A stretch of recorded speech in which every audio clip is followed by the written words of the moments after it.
But that's not a end of the story. In fact, it's only the beginning. I have isolated 12 great riches of life. So before we examine 17 principles, 17 principles,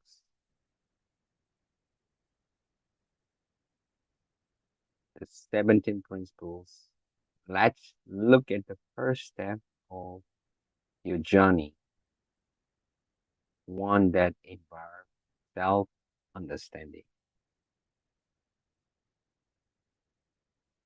Our two personalities, properly understand, properly understand use of a success principle, which we shall discuss. It is first necessary to understanding something about yourself. It is necessary to elevate the riches you already possess. So the the other riches may be intelligently added to your life. And to understanding yourself, it is necessary to recognize every person is plural personality. Everyone consists of at least two different personalities. You see, we at least we have a two personality, positive and negative. So which the personality is dominating you every day, positive or negative. There is, of course,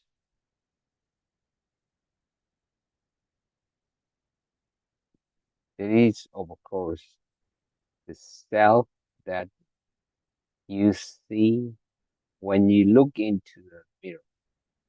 Your physical self is only the house in which your other self is life.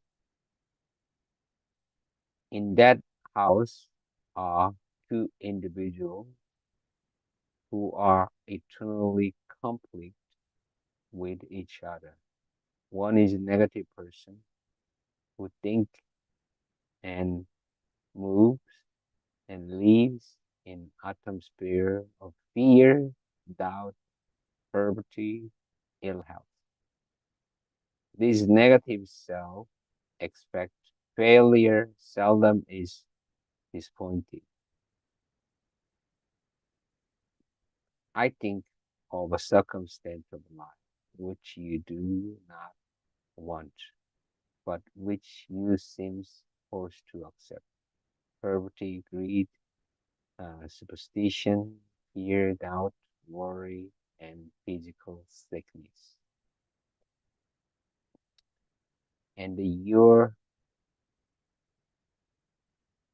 other self is a positive person who think in terms of opulence, sound health, love and friendship, personal achievement, creative vision, service to the others, and who guide you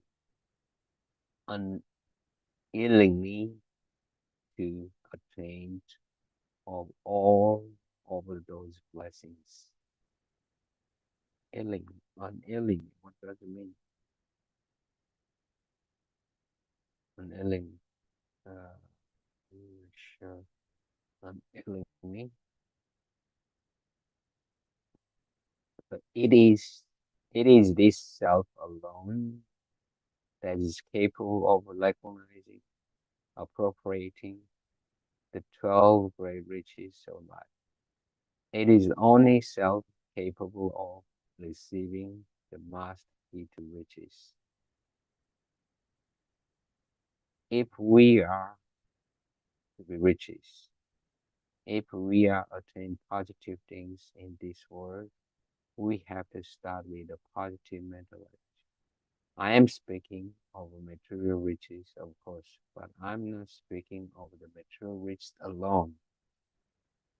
It is my hope and my purpose to share with you knowledge by which you may acquire all the riches through the expression of your own personal initiative. Enduring riches consist of many other value than material things. And may I add it that without these other intangible value, the, the position of the money cannot possibly bring happiness, which some believe it will once some believe it will provide it. Whenever I speak of which, I have in mind great riches, those possessors who have made life pay off on their own terms. The terms of the full and complete happiness. I call these 12 great riches of life, and it is my sincere desire to share them with all who will prepare themselves to receive them. You may wonder that my willingness to share, so let me tell you that the master key to riches enable its possessor to add it to their own store of riches, everything of value that they share with others. This is the one of the strange facts of life that you must recognize and respect if you hope to become really rich in the world. Hmm. 12 red riches of life. Positive mental attitude. First 12 great riches. The starting point of all riches, whether rich of material nature or intangible riches. Positive mental attitude attract the riches of a true friendship, riches we find in the hope of future achievement. The positive mental attitude provides which we may find nature's handiwork as it exists in moonlit nights, the stars that float float out there in the heavens. In the acquisition landscape, executive landscape and distance horizon, and the richest to be found in the labor of love of our own choice, where expression may be given to the highest plan of our own soul, and riches harmony in home relationship, where all members of families work together in the spirit of a friendly cooperation, and the riches of a sound health, which is the treasure of those who have learned to balance the work with play. And then there is the riches of freedom of the fear and the riches of self-discipline through which we may have the joy of knowledge that mind can and will serve any desired end if we take a possession and command it through the definiteness of purpose and the riches of play, through the which we may lay aside all the burden of life and become as little child, and the riches of discovery of our other self, the self that knows no such a reality as permanent failure, and The riches of a faith in infinite intelligence, of which every individual is a minute part, infinite intelligence of which every individual is minute a minute part, and the riches of meditation to the connecting link by which we may drawn upon great universal supply of infinitive intelligence at will. Yes, these and all other riches begin with a positive mental attitude. So it is it's easy to see that positive mental attitude is without question the greatest of all 12 riches of life. You hold the master key to these riches in your hand. The key consists of the 17 principle you are about embracing. In next chapter, we examine principle 1, definiteness of purpose.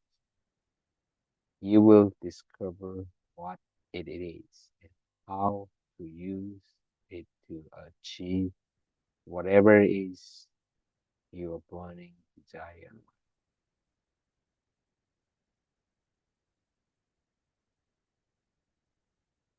Chapter 1, definiteness of purpose. Success people move on their own initiative, but they know where they are going before they start. This knowledge is the focus of the first of the 17 principles. Definiteness of the purpose. Specific object toward which you are working. Successful people are those who don't settle at any short of what they set out to get. When I was 10 years old, 8 years old,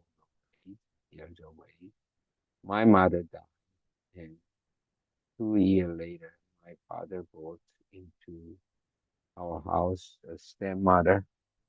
Long before got there, she got there. My mother's side of the family had coached me and my little brother to hate the woman who was coming in to take my mother's place, and we had done a wonderful job getting ready. We he had done a wonderful job of getting ready to hate him.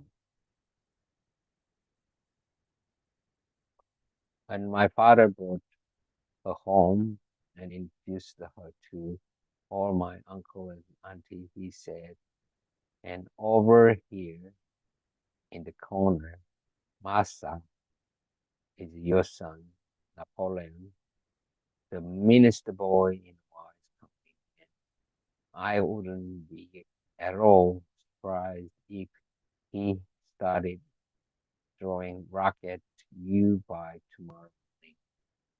I tightened up my arms and I said to him, you are doggone right. I will show that woman something and I mean to do just that. She came over and put her hand under my chin and lifted my head way up and looked squarely, square, squarely into my eyes. And then she turned around and made a speech that has rebel rest around this world, that has influenced millions of people, will influence millions of others for the better. He said, you are wrong about this. You are just as wrong as you can be. He's not the meanest boy in Wise County. He's probably just the smartest boy who hasn't found out yet what to do with his smartness.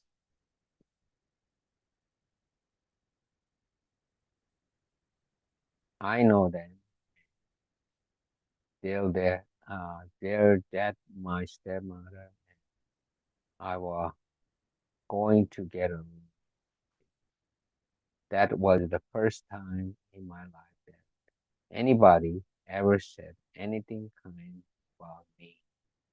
I was bad boy. I had a revolve. I used to effectively everybody in the whole neighborhood was afraid of me, and not without cause. My stepmother went to work on me.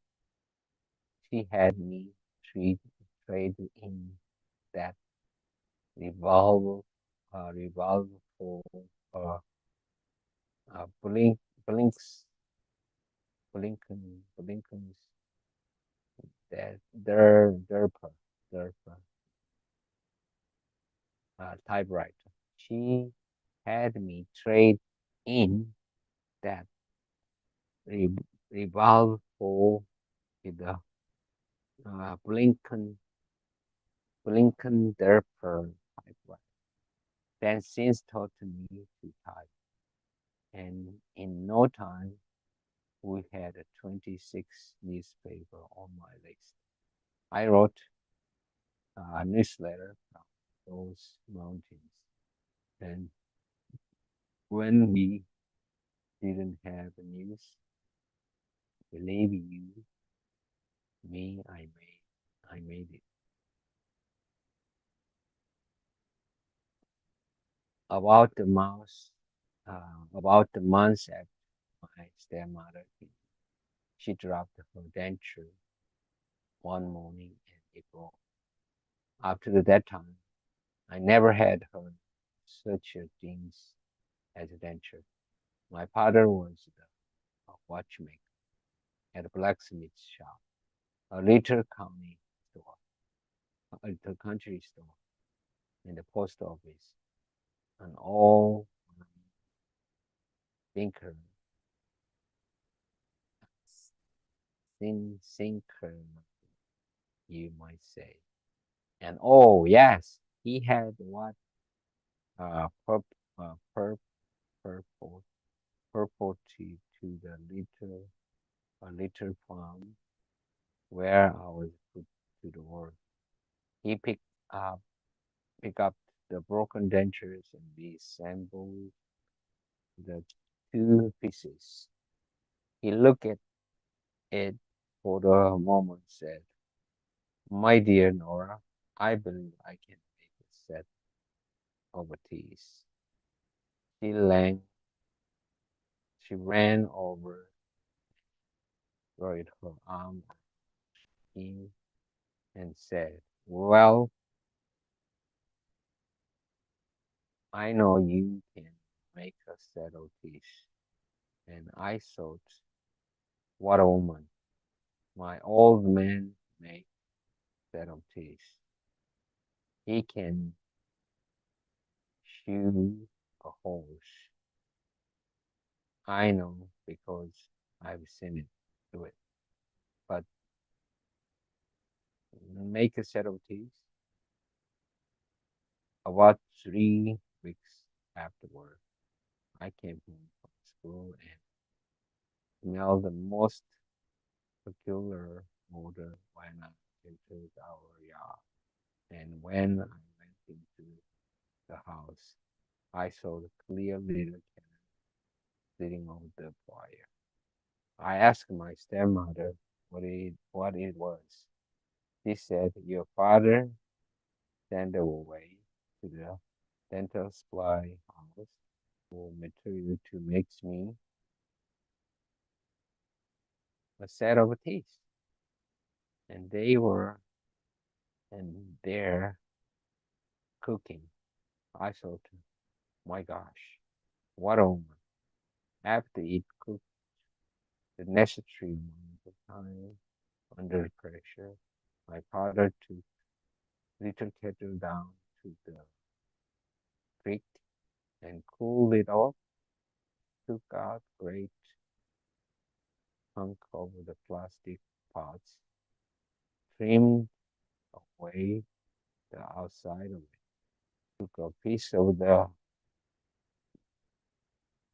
emery cloth, emery cloth, and pressed down the plate. I know it would never get into the stepmother's mouth. It looks too big, but he put it in and it fit almost perfect.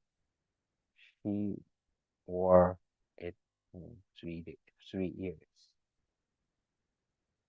Next time I came home from school, there was neatly hand painted sign on our front door. Dr. J.M. Hill, dentist. By George, she had made a dentist out of him overnight, without detail of his going to school or taking exam or getting a license.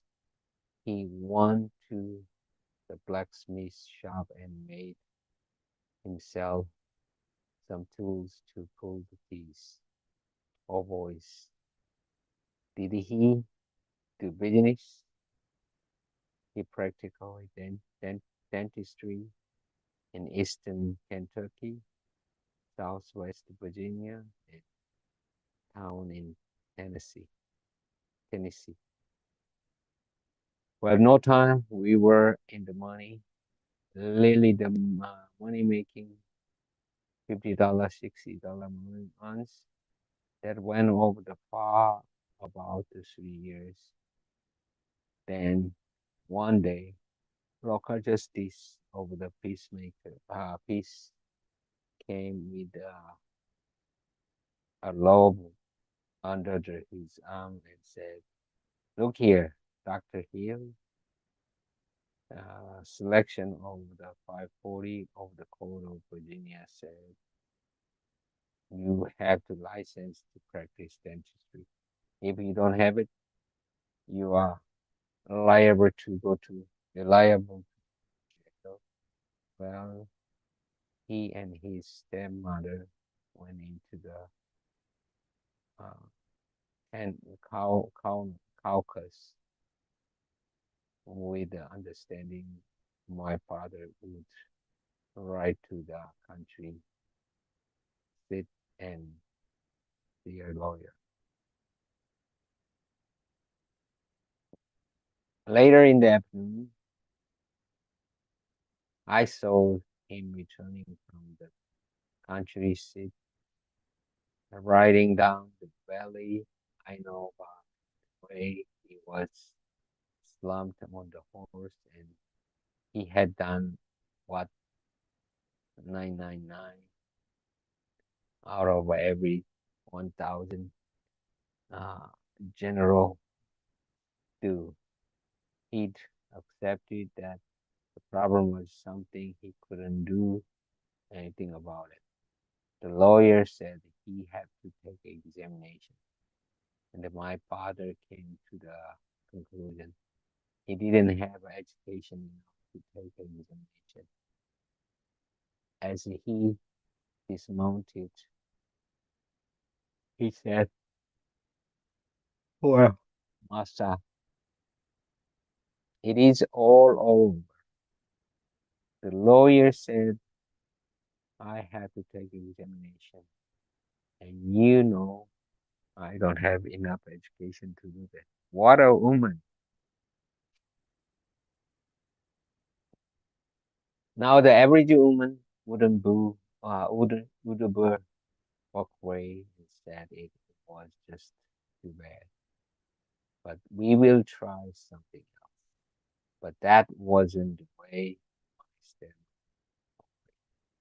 If she'd operate like that, she wouldn't be reading this book today, and I wouldn't be talking to millions of people all over the world because there would have been no Napoleon, she said.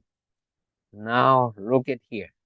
Dr. Hill, I haven't made a dentist out you to have to you let me down.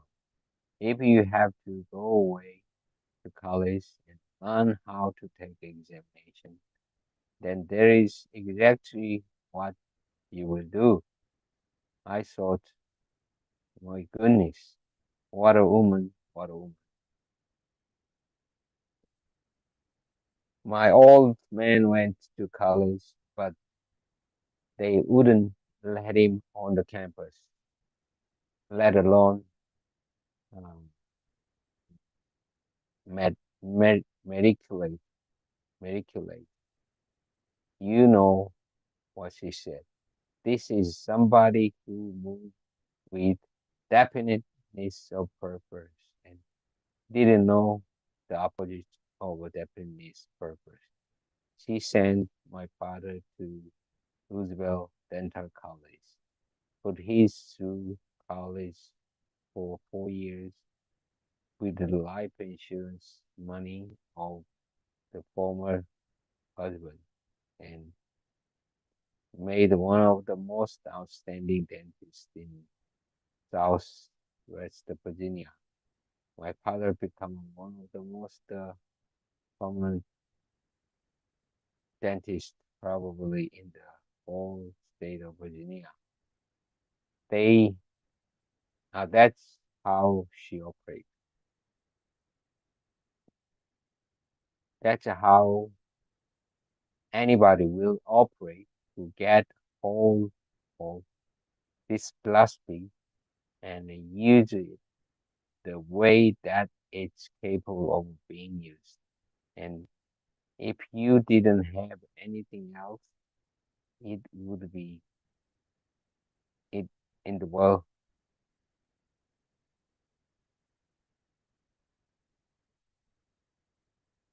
philosophy and use in the way that's its capacity to being used.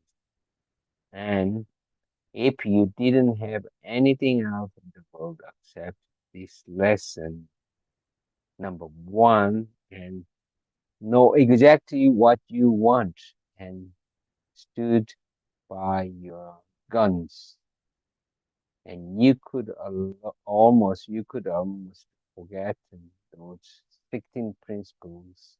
It's just that important.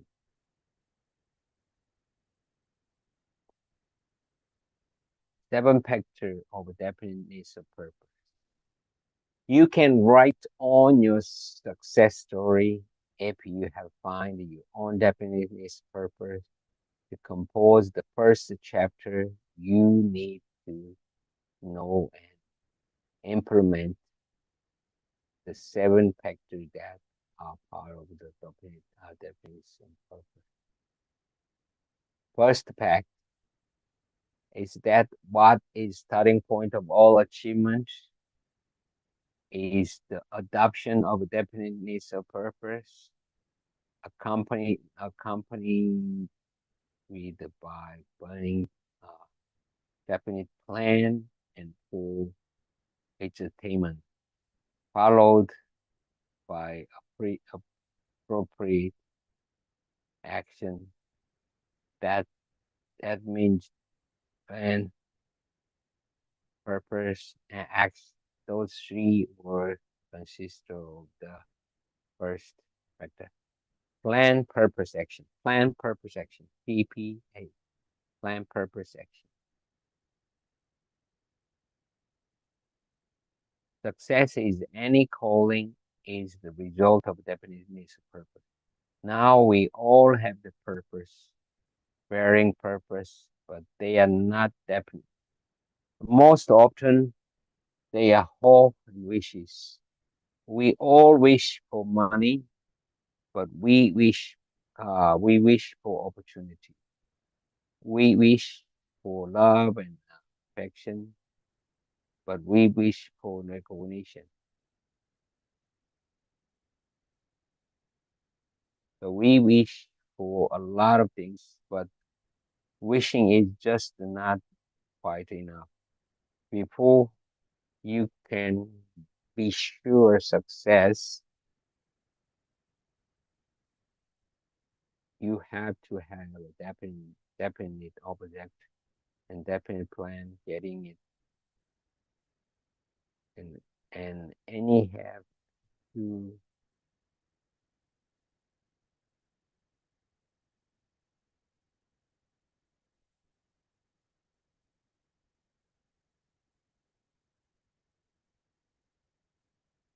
We wish for a lot of things, but wishing is just not quite enough.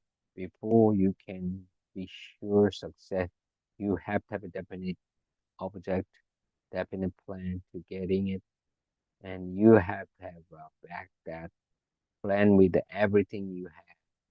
You have to speak your mindset, mind constantly until the subconscious of your mind picked up your plan and find out what it is that you want.